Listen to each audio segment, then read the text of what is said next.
ये मैं हूँ और मेरा नाम मीशू है। मैं एक विलेजर गर्ल हूँ। मेरा सारा दिन मछलियाँ पकड़ने में गुजर जाता है। भले मैं आम सी लड़की हूँ पर मैं हर वक्त खुश रहती हूँ। मेरे बहुत सारे फ्रेंड्स हैं पर सब के सब काम चोर हैं। वो अपना काम मुझे पकड़ा के भाग जाते हैं।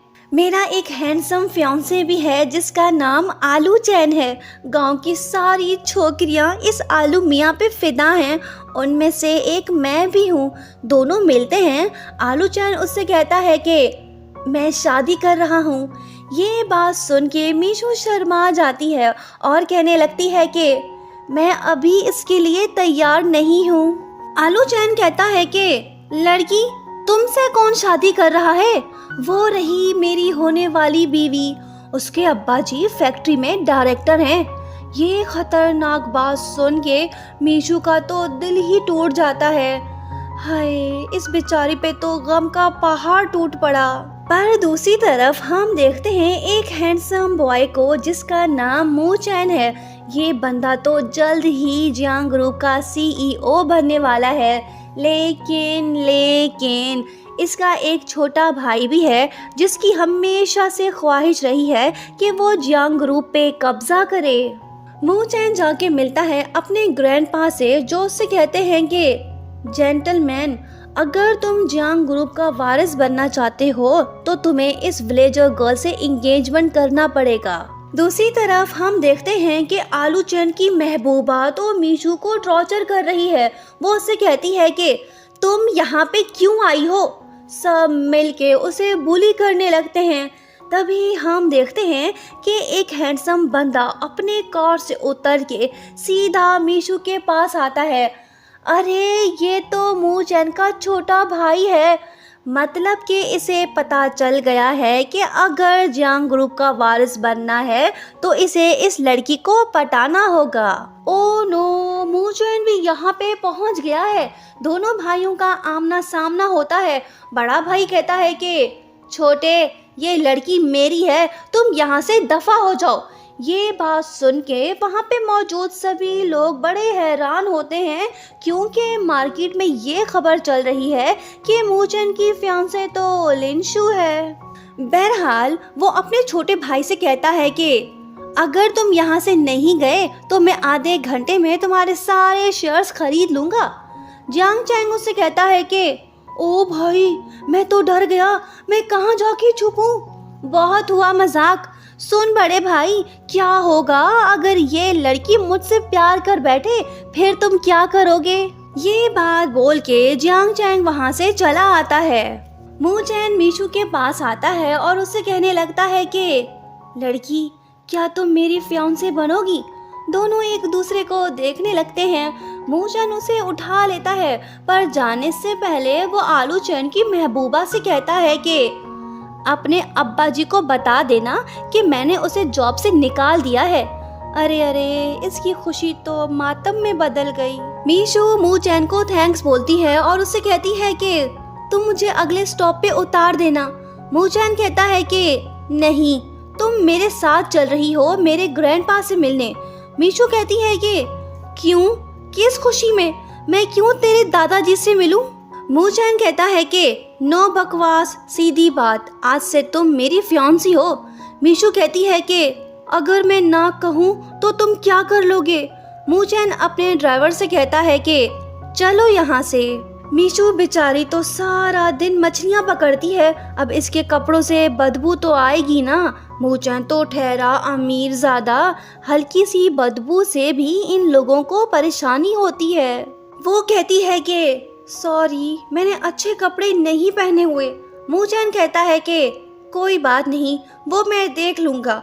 मीशू कहने लगती है कि मुझे पता है कि तुम मुझे लाइक करते हो, पर इसका मतलब ये तो नहीं कि तुम मेरे साथ ज़बरदस्ती करोगे। बताओ तुम मेरे साथ क्या करने वाले हो? एक बात और, हमें एक दूसरे की रिस्पेक्ट करना होगी। मुझे उम्मीद है कि तुम खुद पे कंट्रोल करोगे और हाँ, तुम मेरे प्यार में पागल मत हो जाना। मू चैन कहता है कि बस यही कहना था या कुछ और कहना बाकी है? दोनों घर पहुंचते हैं। इस ससुरे का आलीशान घर देख के मीशू तो बड़ी हैरान होती है। तभी हम देखते हैं फीमेल स्टार लिनशू को, जो कि मीशू से मिलने आ रही है।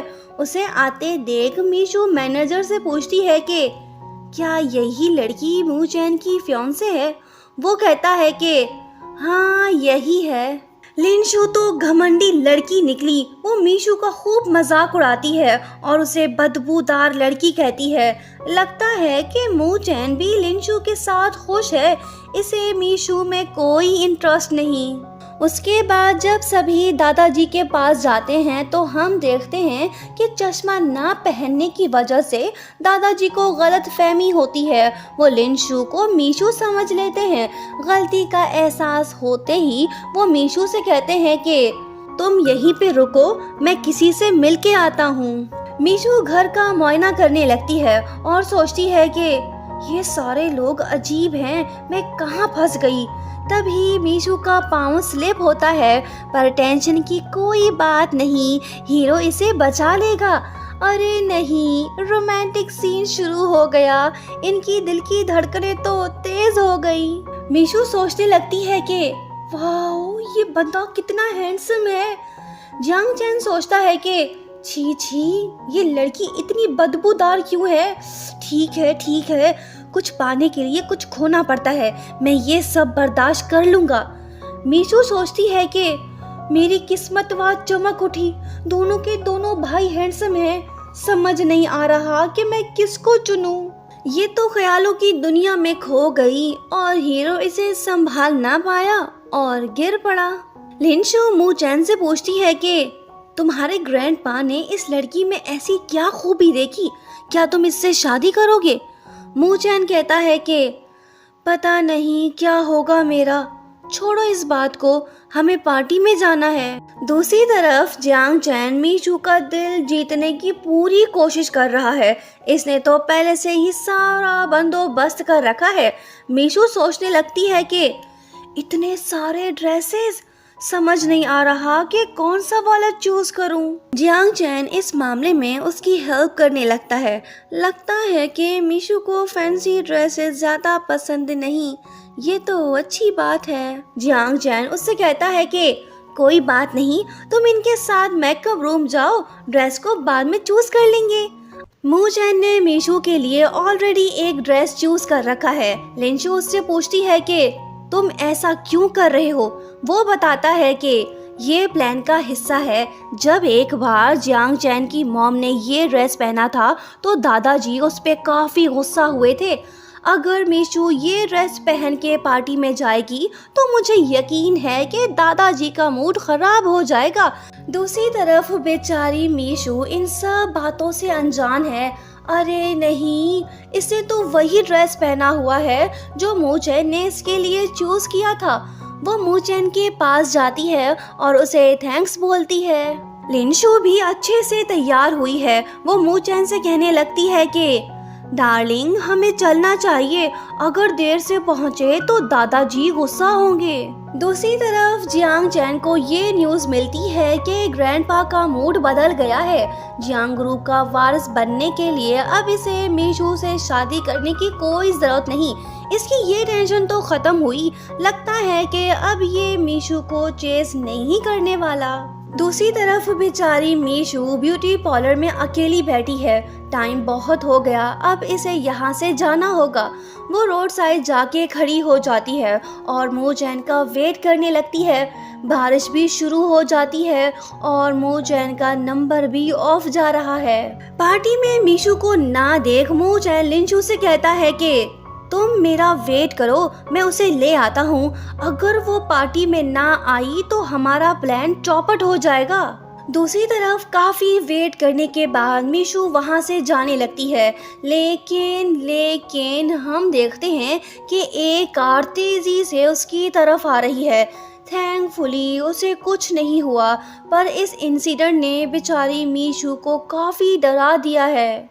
मू चैन भी आ पहुंचा है। मीशू इमोशनल होके उसे हग करती है और उससे कहने लगती है कि तुम पहले इंसान हो जिसे मेरी फिक्र है। तुम्हें पता है, आज मैं मरते मरते बची हूँ, प्लीज मुझे छोड़ के मत जाओ। मीशू को तो इसका असली रूप नजर नहीं आ रहा, पर दूसरी तरफ हम देखते हैं कि पार्टी के दौरान ग्रैंडपा सबको बताने लगते हैं कि 20 साल पहले मैं और मेरे बेस्ट फ्रेंड के बीच एक एग्रीमेंट हुआ था। मैंने उसे प्रॉमिस किया था कि मैं उसकी पोती की शादी अपने पोते से करवाऊंगा। तो आज मैं ये अनाउंस करता हूँ कि मीशू की इंगेजमेंट नेक्स्ट मंथ जियांग चैन से होगी। ये बात सुन के जियांग चैन खुद भी शॉक्ड होता है, पर लिनशू तो काफ़ी खुश है और सोचने लगती है कि शुक्र है उस लड़की से जान छूटी, अब मू चैन मेरा है। दूसरी तरफ मू चैन मीशू से कहने लगता है कि हमें चलना होगा, ग्रैंडपा हमारा वेट कर रहे हैं। जब ये दोनों कार में बैठते हैं तो तभी मू चैन को दादाजी के अनाउंसमेंट की न्यूज़ मिलती है। वो सोचता है कि अब पार्टी में जाने का क्या फायदा। वो अपने डॉक्टर को फोन करके उसे घर बुलाता है ताकि मीशू का चेकअप करा सके। डॉक्टर के जाने के बाद मू चैन मीशू को अपने साथ ले जाता है ताकि इसे अपने विलेज वापस छोड़ आए। वो मीशू को बताने लगता है कि ग्रैंडपा तुम्हारी शादी जियांग चैन से कराना चाहते हैं, क्या तुम मुझसे शादी करोगी? मीशू कहती है कि नहीं, मेरी शादी मेरी मर्जी से होगी। कोई मुझसे पूछे बगैर मेरी शादी कैसे फिक्स कर सकता है? शादी उससे की जाती है जिससे आप प्यार करते हो। ये बात बोल के मीशू कार से उतर के सी साइड की तरफ निकल जाती है। लगता है कि मीशू को मू चैन से प्यार हो गया है, इसी वजह से वो बहुत खुश दिखाई दे रही है। वो कहने लगती है कि मेरे प्यारे समंदर, मैं तुमसे बहुत प्यार करती हूँ, मैं तुम्हें मिस कर रही थी, मैं आ गई वापस। उसके बाद मू चैन मीशू से कहने लगता है कि अगर तुम जियांग चैन से शादी नहीं करना चाहती तो ठीक है, तुम परेशान मत हो, मैं दादाजी को इन्फॉर्म कर दूंगा। तुम्हारा घर आ गया, तुम जाके आराम करो, गुड बाय। जब मू चैन वापस जाने लगता है तो मीशू उसे रोकती है और कहने लगती है कि वो देखो। मैनेजर हान मीशू को बताने लगते हैं कि मास्टर जियांग के हुक्म पे हम लोग तुम्हारे पुराने घर की जगह एक नया आलीशान घर बना रहे हैं। ये उनकी तरफ से एक छोटा सा तोहफा समझ लो। ये बात सुनते ही मीशू सदमे में चली जाती है। अरे, ये तो बेहोश हो गई। मू चैन अपने दादाजी से जाके मिलता है और उससे कहने लगता है कि आपने उस बेचारी के घर को क्यों बुलडोज कराया, अब वो कहाँ पे रहेगी? दादाजी जवाब देते हैं कि ऑफ कोर्स वो यहाँ पे रहेगी। मू चैन पूछता है कि आप उसे फोर्स क्यों कर रहे हो? आप हमेशा से ऐसा करते आए हो। उस लड़की को आप सुकून से रहने क्यों नहीं दे रहे? वो विलेज लाइफ में खुश है। दादाजी कहते हैं कि मैंने उसके पेरेंट्स से प्रॉमिस किया है, वो मैं निभा के रहूँगा। मू चैन दादाजी से बहस नहीं करना चाहता, वो वहाँ से चला आता है। मैनेजर हान मीशू को उसके रूम में ले जाते हैं। इसका मतलब तो ये हुआ ना कि अब वो यहीं पे रहने वाली है। मीशू सोचने लगती है कि हाय, ये रूम तो काफ़ी बड़ा है, यहाँ पे हर चीज़ मौजूद है। अब से मेरी लाइफ तो प्रिंसेस जैसी हो गई है, इससे ज़्यादा अच्छा और क्या होगा। तभी अचानक से जियांग चैन वहाँ पे आ टपकता है और वो मीशू को फोर्स करने लगता है।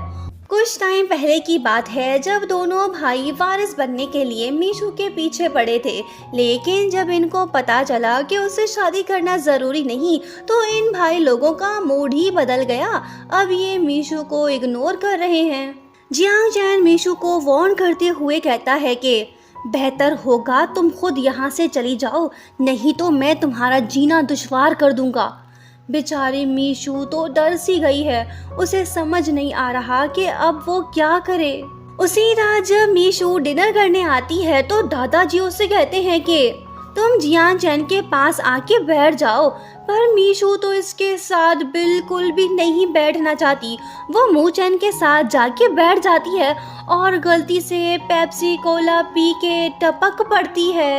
दादाजी जियांग चैन से कहते हैं कि बेटा, इसे अपने रूम ले जाओ।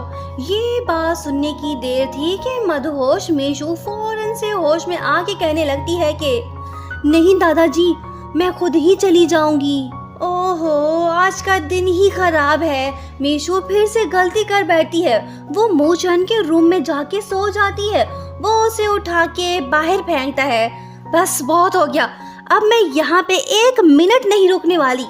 मैनेजर हान उससे कहते हैं कि लड़की, तुम कहाँ जाके रहोगी? क्या तुम रेंट अफोर्ड कर पाओगी?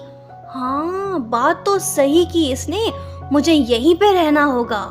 लेकिन शरारती जियांग चैन इसे सुकून से रहने थोड़ी देगा। इसने तो इस बेचारी को मेड बना दिया है। घर की सफाई, झाड़ू पोछा लगाना और दूसरे काम वो इससे ऐसे ही करवा रहा है जैसे ये उसकी नौकरानी हो। मीशू सोचती है कि मैं कैसे इस गधे से अपनी जान छुड़ाऊं। आइडिया, मुझे कुछ ऐसा करना होगा जिससे इसे लगे कि मैं एक अच्छी लड़की नहीं हूँ। प्लान के मुताबिक मीशू जियांग चैन की डेली रूटीन को नोट करने लगती है। अब बस उसे सही वक्त का इंतजार है। एक रात वो जानबूझ के पेप्सी कोला पी के टपक जाती है। तभी वहाँ पे मू चैन आता है, पर मीशू इसे जियांग चैन समझ लेती है और क्रेजी हरकतें करने लगती है। मू चैन उससे कहता है कि ओए लड़की, होश में आओ, ये मैं हूँ, वो नहीं। बहुत हो गया, अब यहाँ से दफा हो जाओ। लगता है कि मीशू की इस हरकत ने मू चैन के दिल को बेचैन कर दिया है। इसकी तो नींद हराम हो गई। ये सोचने लगता है कि मुझ जैसे हैंडसम को छोड़ के वो लड़की मेरे भाई के पीछे क्यों पड़ी है? मैं जियांग ग्रुप का हकीकी वारिस हूँ। मैं ये सब बर्दाश्त नहीं करूँगा। दूसरी तरफ हम मीशू को टेंशन में देखते हैं। वो सोचने लगती है कि अगर मू चैन ने मेरी उस अजीब हरकत के बारे में किसी को बताया तो मैं किस मुंह से यहाँ पे रह पाऊंगी। नहीं, इससे पहले कि वो सबको बताए, मुझे यहाँ से जाना होगा। मीशू अपना सामान पैक करके घर से भागने की कोशिश करने लगती है।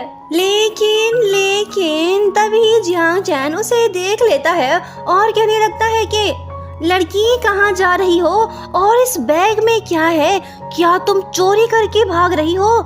बैग में तो कुछ नहीं है। तो लड़की, तुम सच में मुझसे शादी नहीं करना चाहती? ये तो अच्छी बात है, तुमने तो मेरा दिल खुश कर दिया।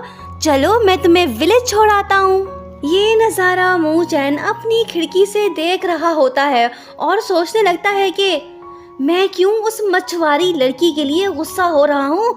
मुझे क्या हो गया है? उसके बाद मीशू जियांग चैन के साथ अपने विलेज पहुंचती है। वो उससे प्रॉमिस लेता है कि तुम हमारे घर वापस मत आना। इसके आने की खबर तो आलू चैन की एक्स फियांसे शूशी तक पहुंच जाती है। ये लड़की तो मीशू से रिवेंज लेना चाहती है। फिर क्या, वो आलू चैन के नाम से उसे पैगाम भिजवाती है जिसमें लिखा होता है कि मैं आज तुमसे मिलना चाहता हूँ।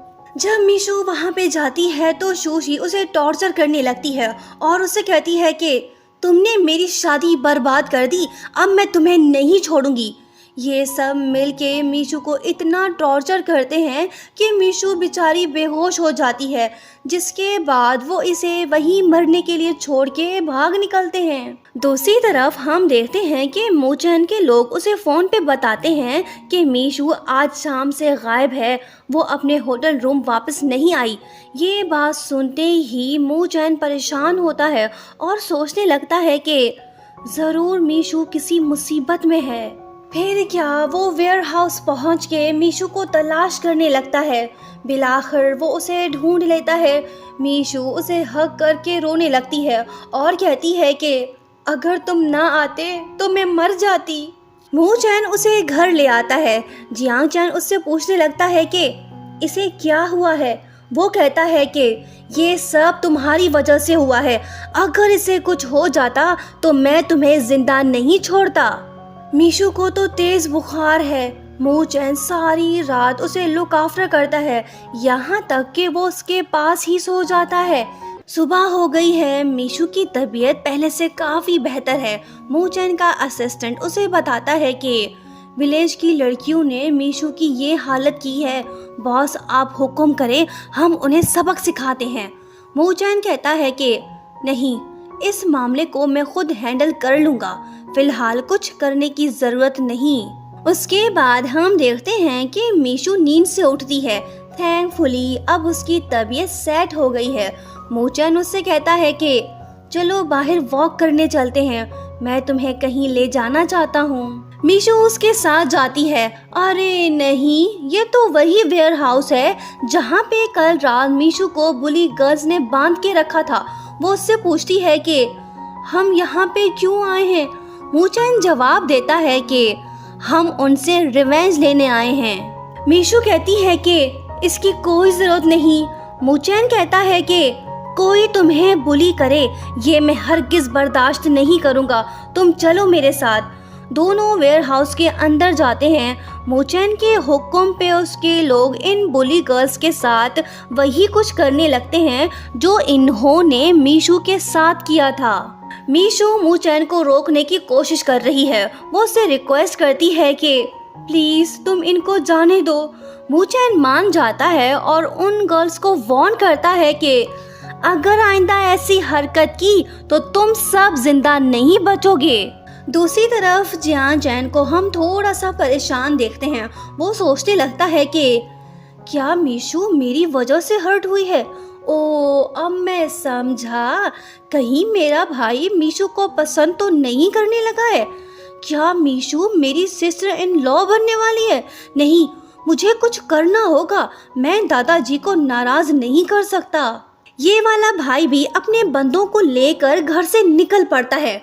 दूसरी तरफ बुली गर्ल्स काफ़ी कोशिशों के बाद खुद को छुड़ा पाती हैं, लेकिन तभी जियांग चैन वहाँ पे आ पहुँचता है।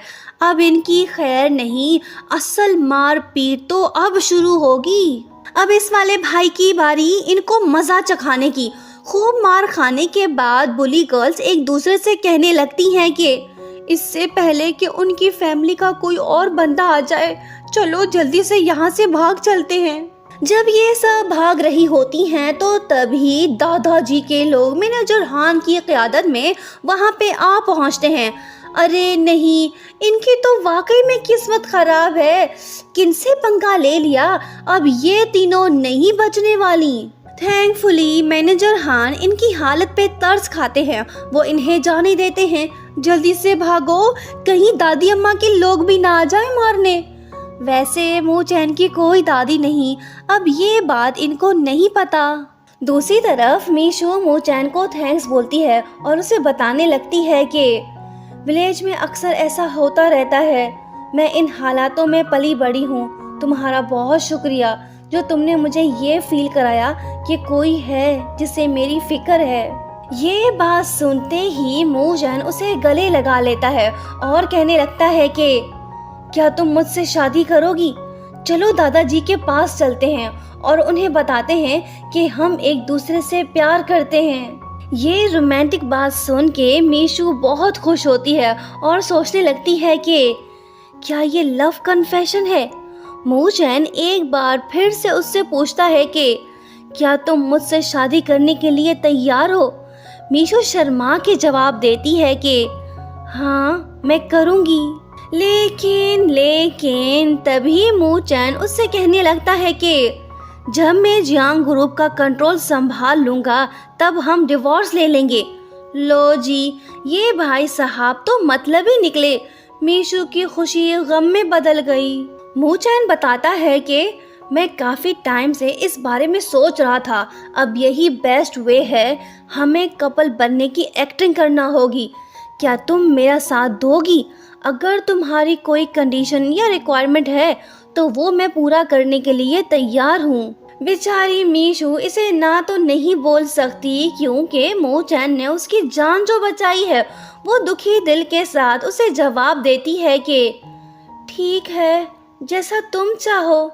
ये बात सुनते ही मूचैन काफी खुश होता है और उससे कहता है कि चलो फिर जल्दी से दादाजी के पास चलते हैं। दुखी मीशू सोचने लगती है कि मुझ जैसे गांव की लड़की को वो भला कैसे पसंद कर सकता है।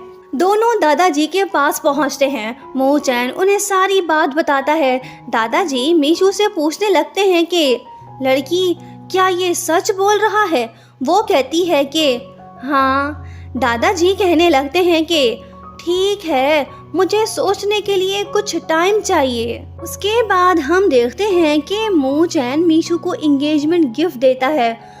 वाओ, ये ड्रेस तो काफ़ी ब्यूटीफुल है। मीशू शर्मा जाती है। मू चैन उससे कहता है कि मैं बाहर तुम्हारा वेट कर रहा हूँ। दूसरी तरफ हम देखते हैं कि दादाजी मैनेजर हान से कहते हैं कि मुझे लगता है कि मू चैन मेरे साथ फ्रॉड कर रहा है। तुम उन दोनों पे नजर रखो और मुझे रिपोर्ट करते रहो। तीसरी तरफ जब एक्ट्रेस लिन शू को ये न्यूज़ मिलती है तो वो काफ़ी जेलस होती है और सोचने लगती है कि ये कैसे हो गया। दादाजी ने मैनेजर हान को मू चैन और मीशू की जासूसी पे लगा दिया है।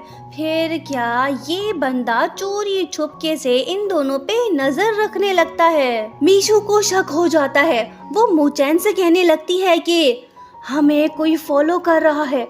वो पूछता है कि कौन है वो बताने लगती है कि वो ही मैनेजर हान। लगता है कि वो मुझे पसंद करने लगे हैं, तभी तो मेरे पीछे पड़े हैं। ये अजीब बात सुन के मू चैन उसे जवाब देता है कि अगर तुम्हें ऐसा लगता है तो फिर ठीक है, जैसा तुम सोचो। इन दोनों को कुछ तो करना होगा जिससे दादाजी को यकीन हो जाए कि ये दोनों सच में एक दूसरे को लाइक करते हैं। उसके बाद मू चैन लिन शू को कॉल करके उसे लंच के लिए इनवाइट करता है, जिसके बाद हम देखते हैं कि लिन शू का मूड सेट हो जाता है। ये लड़की मू चैन से मिलने के लिए बेचैन है। फिर क्या ये फटाफट से तैयार हो के मू चैन के पास पहुंचती है। तभी हम देखते हैं कि मीशू भी इन दोनों के साथ आके बैठ जाती है। लिन शू पूछने लगती है कि ये यहाँ पे क्या कर रही है। मू चैन उसे जवाब देता है कि तुम एक टैलेंटेड एक्ट्रेस हो, हमें तुम्हारी हेल्प चाहिए। फिर क्या लिन शू अपने दिल पे पत्थर रख के इनको डायरेक्टर सुमो के पास ले जाती है, जहाँ पे दोनों रिहर्सल करने लगते हैं। लेकिन जब मीशू का पाँव स्लिप होता है तो तभी रोमांटिक सा माहौल बन जाता है। लिन शू समझ जाती है कि मू चैन के दिल में मीशू है, वो नहीं। उसके बाद होता कुछ यूँ है कि मू चैन लिन शू को ये बात बता ही देता है कि वो सच में मीशू से शादी कर रहा है। फिर क्या ये शॉकिंग खबर सुनते ही लिन शू दुखी होती है, क्योंकि ये लड़की मू चैन को 10 साल से लाइक करती आ रही थी। लेकिन अब सब कुछ ख़त्म हो गया है, इन दोनों के रास्ते जुदा हो गए हैं। पर दूसरी तरफ हम देखते हैं कि जब मैनेजर हान दादाजी को रोमांटिक सीन के क्लिप दिखाते हैं तो फाइनली दादाजी यकीन कर ही लेते हैं कि मू चैन उसके साथ कोई फ्रॉड नहीं कर रहा। वो उन दोनों के पास जाते हैं और उनसे कहने लगते हैं कि तुम दोनों वाकई में एक दूसरे से प्यार करते हो।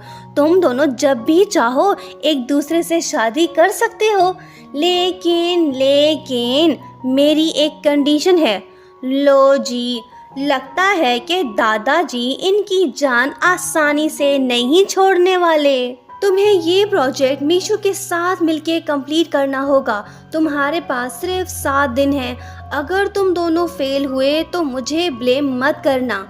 ये बात बोल के दादाजी पतली गली से निकल जाते हैं। जिसके बाद हम देखते हैं कि मू चैन काफ़ी परेशान हो गया है, क्योंकि उसे पता है कि इस प्रोजेक्ट को कंप्लीट करना इम्पॉसिबल है। 3 साल से कोई भी इसे कंप्लीट नहीं कर पाया।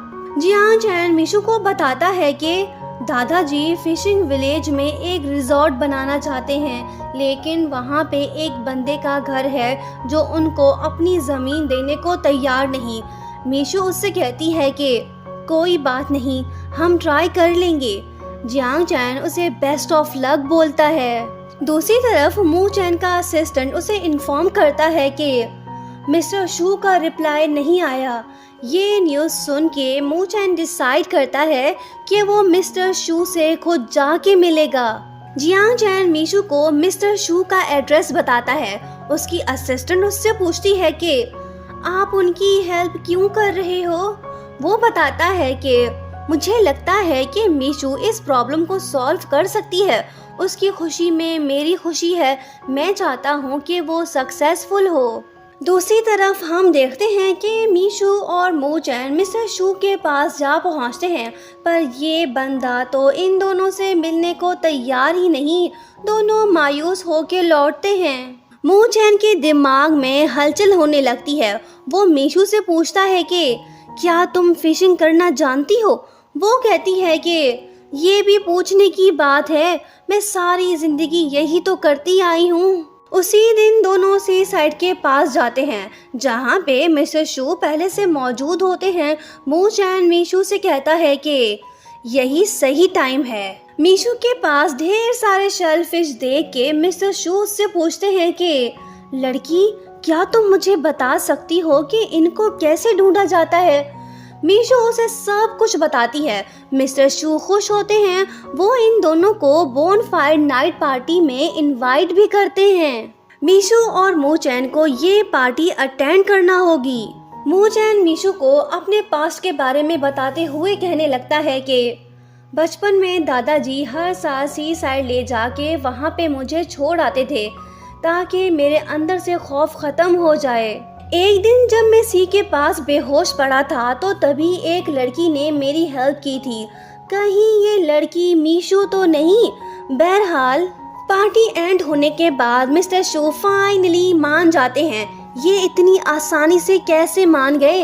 इसके पीछे भी एक कहानी है। 20 साल पहले मिस्टर शू को एक लड़की से प्यार हो गया था जिसका नाम मीशन था, लेकिन मिस्टर शू के डैड उसकी शादी किसी और से करना चाहते थे। इसी वजह से दोनों का ब्रेकअप हो गया। बाद में मीशन ने एक विलेज बॉय से शादी की जिसके बाद उन्होंने एक बेटी को जन्म दिया। कुछ टाइम बाद वो दोनों कार एक्सीडेंट में गुजर गए। समझ तो गए होंगे आप सब, मीशन दरअसल मीशू की मॉम थी। मिस्टर शू उनसे बहुत प्यार करते थे, तभी वो उसकी बेटी को ना नहीं बोल पाए। एक और बात, मिस्टर शू ने मीशू को नहीं बताया कि मीशन उसकी मॉम थी। बहरहाल आगे बढ़ते हैं। मिस्टर शू तो राजी हो गए। मूचैन और मीशू काफी खुश हैं। तभी मूचैन को दादाजी का फोन आता है। वो उससे बात करने के लिए जाता है। तभी हम देखते हैं कि एक ट्रक तेजी से मीशू की तरफ आ रही है। जब मूचैन ये देखता है तो वो फौरन से आके मीशू को सेव करता है, लेकिन वो खुद इंजर्ड हो जाता है। उसे जमीन पे बेहोश पड़ा देख मीशू रोने लगती है। यहाँ हमें ये बात भी पता चलती है कि दरअसल मीशू ही वो लड़की है जिसने 10 साल पहले मूचैन की जान बचाई थी। थैंकफुली मूचैन को कुछ नहीं हुआ। दोनों एक दूसरे से गले मिलते हैं। आज प्रूव हो गया कि ये दोनों सच में एक दूसरे से काफी प्यार करते हैं। उसके बाद हमें पता चलता है कि मीशू पे अटैक दादाजी ने करवाया था। उन्होंने ऐसा क्यों किया ये तो हमें आगे पता चलेगा। मगर दूसरी तरफ मूचैन हॉस्पिटल में एडमिट है। दादाजी उससे मिलने आते हैं। वो उसे बताते हैं कि वो जियांग ग्रुप का कंट्रोल उसके हवाले करने जा रहा है।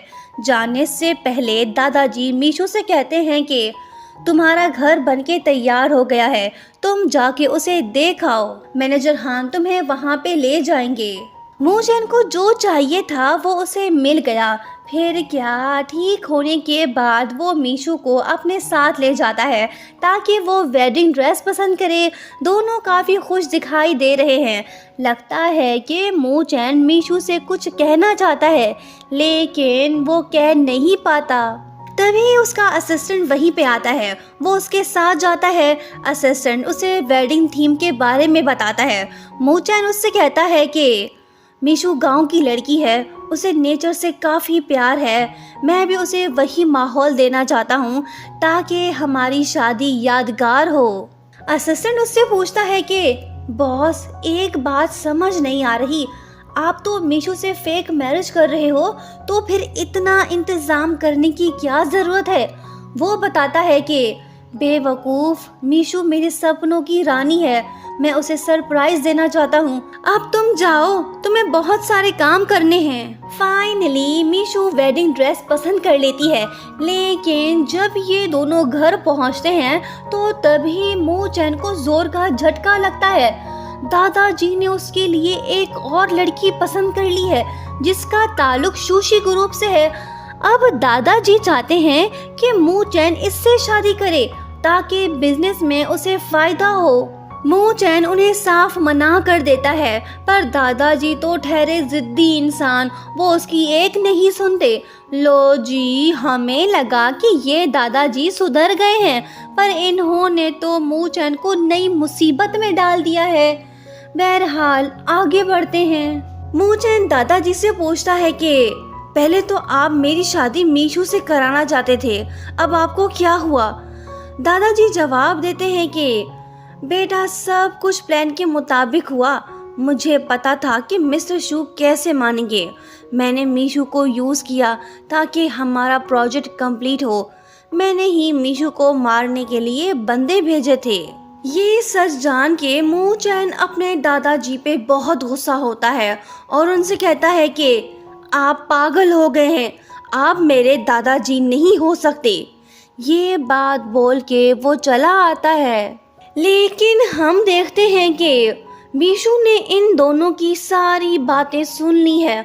वो मू चैन से कहती है कि हमारा कॉन्ट्रैक्ट यहीं पे एंड होता है, अब तुम्हें मुझसे शादी करने की ज़रूरत नहीं।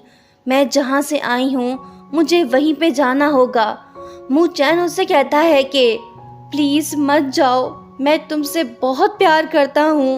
वो रोते हुए जवाब देती है कि अपना ख्याल रखना, खुश रहना, मुझे जाना होगा। ये बात बोल के वो चली आती है, जिसके बाद हम देखते हैं कि मू चैन का दिल टूट सा जाता है। दोनों जुदा हो गए।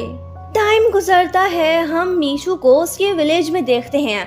टीवी न्यूज़ से उसे पता चलता है कि मू चैन की मैरिज सेरेमनी आज रात 8 बजे शुरू होगी। ये न्यूज़ सुन के वो दुखी तो होती है, लेकिन फिर भी वो कहने लगती है कि मू चैन तुम खुश रहना, मैं बस यही चाहती हूँ। आज न्यू ईयर नाइट है, 12 बजने वाले हैं। तभी हम देखते हैं एक पर्सन को जो मीशू के करीब जा रहा है। अरे वाह, ये हुई ना बात, आ गया और छा गया। मू चैन मीशू से पूछता है कि प्रिंसेस, क्या तुम मुझसे शादी करोगी? फाइनली दोनों का अधूरा प्यार पूरा हुआ। कहानी हुई ख़त्म। नेक्स्ट ड्रामा देखना मत भूलिएगा। Thank you so much for watching and subscribe for more videos.